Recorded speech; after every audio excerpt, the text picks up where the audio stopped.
도립공원 칠갑산이 있는 청정 청양 출신 의원 김병숙입니다. 존경하는 220만 도민 여러분, 그리고 양승조 도지사님과 김지철 교육감님을 비롯한 공직자 여러분 반갑습니다. 또한 5분 발언을 할 수 있도록 배려해 주신 유병국 의장님과 의원님들께도 감사드립니다. 무덥던 여름이 가고 결실의 계절 가을입니다. 지난 태풍 때문에 농작물에 일부 피해가 있었지만 그래도 푸른 하늘 아래 노랗게 익어가는 들판을 보면 마음이 넉넉해집니다. 본 의원은 오늘 도민의 건강을 담보로 한 특별한 세금인 지역자원시설세 사용에 대한 문제점과 대안에 대한 5분 발언을 하고자 합니다.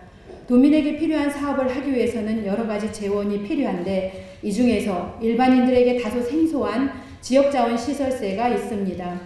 지역자원시설세란 지방세법 제141조에 따라 지하자원, 해저자원, 수자원, 화력발전소 등 지역자원 개발과 관련해 부과하는 목적세인 지방세, 즉 도세라고 할 수 있겠습니다. 2011년 이전에는 수력발전과 원자력발전에 한해서만 과세를 하던 것을 2011년 국회가 지방세법 일부를 개정해 지역자원시설세 대상에 석탄화력발전소를 포함시켰습니다. 전국 60개의 화력발전소가 있는데 이 중에서 충청남도에 30개나 있습니다. 화력발전소는 미세먼지의 주범입니다.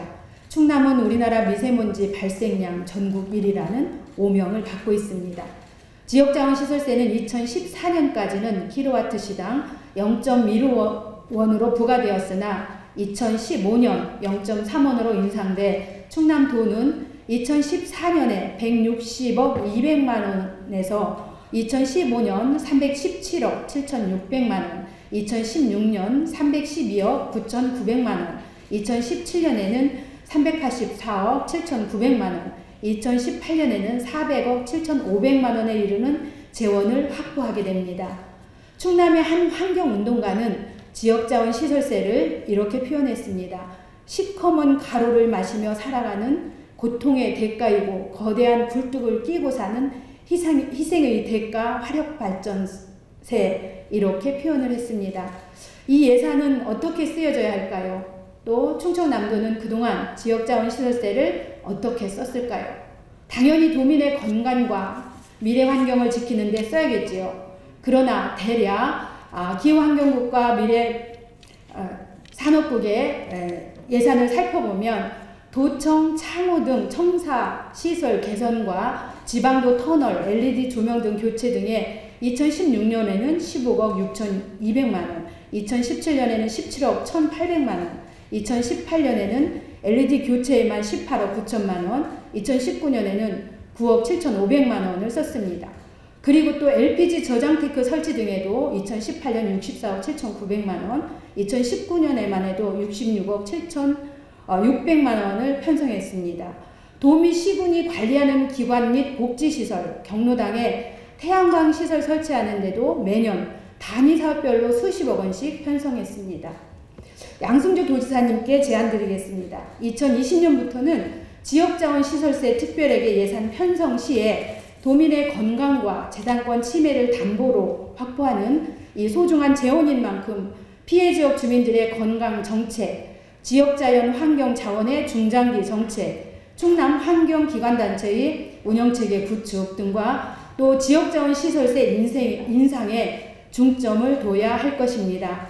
또한 오염원을 배출하고 사고 위험이 높지만 지역자원시설세에 포함되지 않는 대산 석유화학단지에도 지역자원시설세 부과 대상이 되도록 해야 됩니다.